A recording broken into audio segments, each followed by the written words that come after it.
Thank you for joining us here to catch up with the latest news where you live. I'm Joe Ellison. Lawmakers from across the state are in Little Rock for a special session this week. The governor called them back to discuss tax cuts and school safety after the state reported a historically high budget surplus. There are two bills making their way through the House and Senate right now. The House committee talked about the bill giving $150 tax credits to Arkansans making less than $87,000. In the Senate, they talked about how the average Arkansan has about $26,000 in taxable income, and this would get them between $300 and $500 back in their pockets. We're going to start giving some of your money back. So that's, to me, with a surplus, the best thing to do is to try to give some of that money back. Now, there were a lot of issues brought up about school safety. Some big questions were, will schools be required to follow any of the commission's recommendations? People also want to know how the $50 million is going to be distributed for this. But we are here in this special session. Let's go ahead and appropriate money that's needed to implement those suggestions when the time comes. That's what it was about. But right now, it's just about saying, here's $50 million. So when we get the final report, we can get started. When they get that final report from the School Safety Commission is what she's talking about there. Now, lawmakers are back at it this morning, and of course, we'll keep you updated both on air and online throughout this week's special session. Now, before we get to other news, let's get a check of the weather with meteorologist Zach Scott. Zach, we've been dealing with some drought, but much needed rain helped us out a bit this week. We want some more of that. Yeah, that's right. We saw some showers really with the active pattern build back up Monday, Tuesday, but now we're seeing that active pattern come to an end. We're going to be drying out as we go late week into the weekend. The next best chance for rain is going to be coming next Tuesday into Wednesday as another front moves in. We still got a low rain chance in there for today. More sunshine mix again, a little warmer, a little muggier too. Temperatures going to top out in the lower 90s, and we're going to be looking for highs today, feels like temperatures to get in the mid to upper 90s. A little mix of sun and clouds. Again, that low rain chance, it's there. It's best near and south of the I-40 corridor. The majority of the area staying dry today, but that potential for an isolated downpour. We've already seen a few hit or miss showers in the region to kick off our Wednesday. The back end of your Wednesday, again, going to track some of those downpours, a little better chances to the east and southeast, but we'll be watching it for you. A few of you could get lucky and get those showers in the forecast. So temperature-wise, we're going to be cooling down. The next couple of mornings looking pretty comfortable. We're talking 60s and 70s. Yeah, Joe, to finish out the work week and head into the weekend sounds pretty good. Yeah, that sounds great. We're looking forward to that. Thanks, Zach. All right, members of the Walton family are now owners of the Denver Broncos. The league's owners unanimously signed off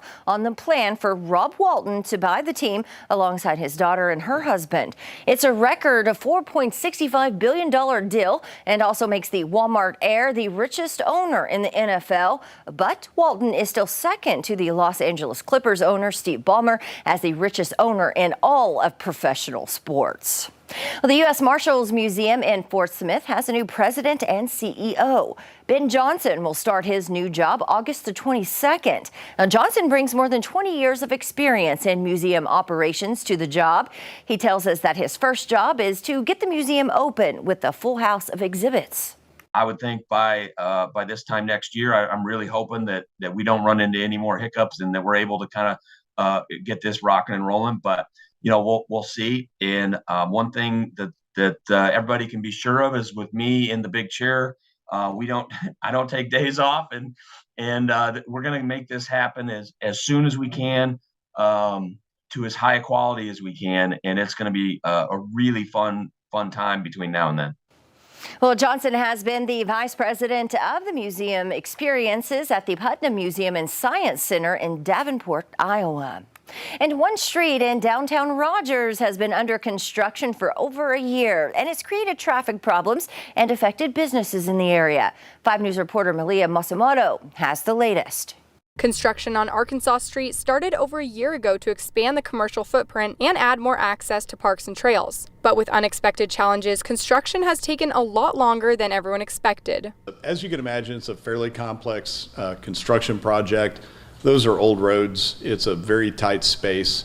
And so as we tear up the old street, we find things we didn't expect to find. And they found the unexpected. a whole railroad under the street. John McCurdy, City of Rogers Director of Community Development, says replacing sewer and water lines as well as supply shortages have also slowed down the process. We have a tremendous amount of construction going on in Northwest Arkansas right now, so we're competing with other road projects, with the new Walmart headquarters.